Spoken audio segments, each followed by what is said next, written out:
Hello everyone, welcome back to my reading. आज की reading उन लोगों के लिए है जिनके दिल में एक ही सवाल बार बार आ रहा है। वो है ये कि क्या वो सच में तुमसे प्यार करते हैं।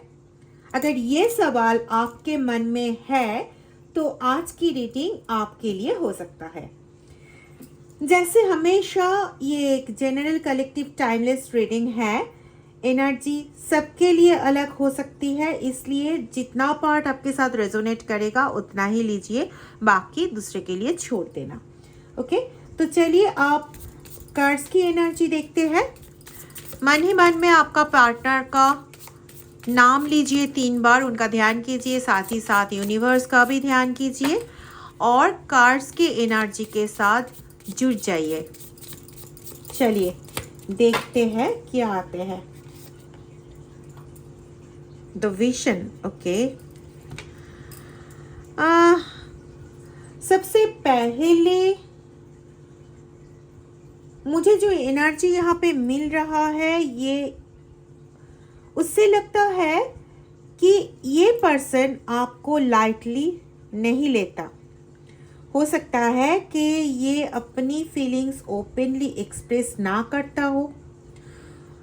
ये भी हो सकता है कि इसका कम्युनिकेशन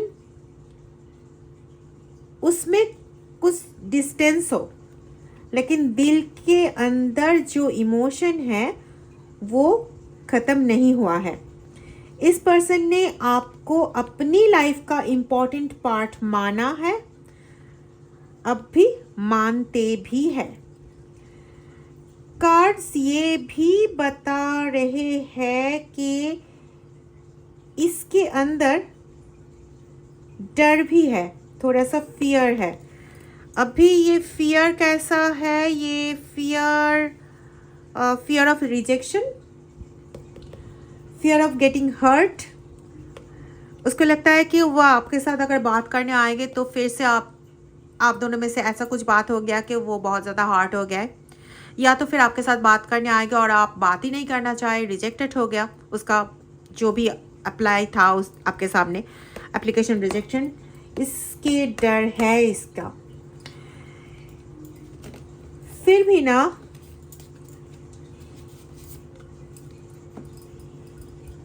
यस, तो रिवर का कार्ड आया है, तो ये किसी पुराने एक्सपीरियंस का इमोशनल बैगेज है।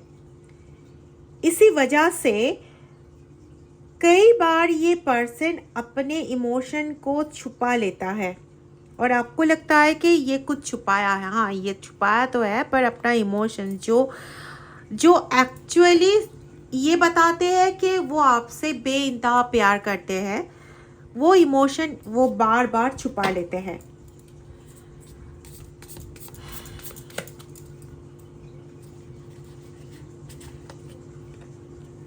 ओ अच्छा,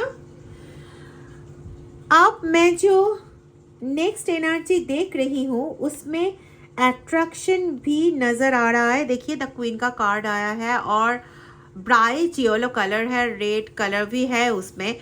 तो यहाँ पे ना प्योर अट्रैक्शन नज़र आ रहा है। ये सिर्फ फिजिकल अट्रैक्शन नहीं है, हाँ, ये इमोशनल अटैचमेंट भी है। ये पर्सन आपके बारे में सोचता है, कभी कभी आपकी यादों में ये खो जाते हैं, ठीक है। और कई बार ऐसा भी लगता है कि जो बात आपसे कहना चाहिए था वो कह नहीं पाए, ये उनको लगता है। कार्ड्स मुझे ये भी बता रहे हैं कि इसके दिल में अफसोस का एनर्जी है, रिग्रेट का एनर्जी है। इसके दिल में किसी बात का अफसोस है। हो सकता है कि इसने कोई ऐसा डिसीजन लिया था उस टाइम पे आप दोनों के बीच के रिश्ते के बारे में जिसके वजह से ये आज भी रिग्रेट करते हैं, या तो फिर आप दोनों के बीच में कोई मिसअंडरस्टैंडिंग हुआ था। लेकिन ईगो या सर्कमस्टेंसेस इसे रोक रहे हैं कि ये जो इनको अफसोस हो रहा है, रिलीफ पाना चाहते हैं, पर इनका ईगो है, या तो फिर इसके चार पास के जो आसपास के जो लोग हैं वो कुछ बोल रहे हैं, कुछ ऐसा सर्कमस्टेंसेस क्रिएट हो रहा है जो आप दोनों को सामने सामने डायरेक्ट बात करने में कुछ हिंड्रेंस क्रिएट कर रहा है, बाधा दे रहा है, ठीक है। अब इससे सवाल ये आते हैं कि फिर से वही बात बोल रही हूँ, क्या वो सच में तुमसे प्यार करते हैं? यहाँ पे रजाज का एनर्जी मिला है, तो जो एनर्जी मुझे मिल रहा है उसके हिसाब से फीलिंग्स एग्जिस्ट करती है, इमोशन एग्जिस्ट करते हैं, अटैचमेंट भी है, लेकिन हर प्यार रिलेशनशिप इसमें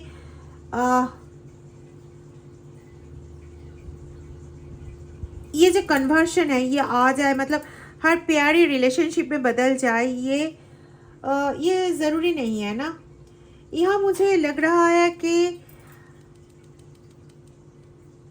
इस पर्सन के दिल में प्यार है, लेकिन उस प्यार के साथ कंफ्यूजन और फियर भी जुड़ा हुआ है।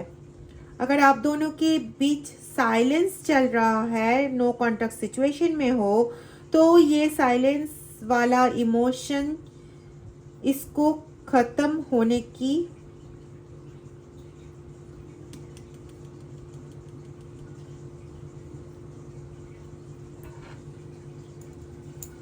ऐसा नहीं है कि ये जो साइलेंस है ये आप दोनों के बीच में जो मतलब इमोशंस है इसका ख़त्म होने की बजाय ये है, ऐसा नहीं लग रहा है, ऐसा नहीं लग रहा है, ठीक है। और अगर बल्कि इमोशनल ब्लॉकेज की वजह से ये लग रहा है, यहाँ पे इमोशनल ब्लॉकेज है जिसको क्रिएट किया गया है, ठीक है। Future energy, the seat, wow. तो फ्यूचर एनर्जी देखने पर मुझे लगता है कि कुछ लोगों के केस में कम्युनिकेशन आ सकता है, किसी के मैसेज के थ्रू कुछ कम्युनिकेशन हो सकता है, किसी कॉल के थ्रू हो सकता है, या किसी इनडायरेक्ट कांटेक्ट के थ्रू भी ये हो सकता है, ठीक है। तो सीट का एनर्जी है यहाँ पे, लेकिन टाइमिंग सबके लिए अलग होगा। मान लीजिए एक सीट आपने बोया है, हो सकता है कि वो 5 दिन में उगे, हो सकता है वो 30 डेज में उगे, कभी ऐसा नहीं बोला जाता है कि ये 10 डेज में ही उगेगा, है ना। तो यहाँ पे सबके लिए टाइमिंग सेम नहीं आएगा, ठीक है।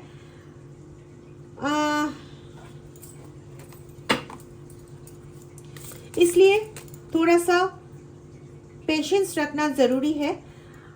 आज की रीडिंग में मैसेज ये है कि इस पर्सन के दिल में आपके लिए फीलिंग्स है, लेकिन उसके इमोशंस के साथ फियर और कंफ्यूजन भी जुड़ा हुआ है। यूनिवर्स आपसे कह रहा है कि अपनी वैल्यू को कभी मत भूलिए, खुद को प्रायोरिटी दीजिए और जो भी होना है उसे नेचुरली अनफोल्ड होने दीजिए, नेचुरली आपके सामने आने दीजिए, ठीक है। अगर रीडिंग आपसे रेजोनेट करते हैं तो वीडियो को लाइक ज़रूर कीजिए, चैनल को सब्सक्राइब कीजिए और अपनी पॉजिटिव एनर्जी कमेंट में शेयर कीजिए। Thank you so much for watching. Take care and stay blessed.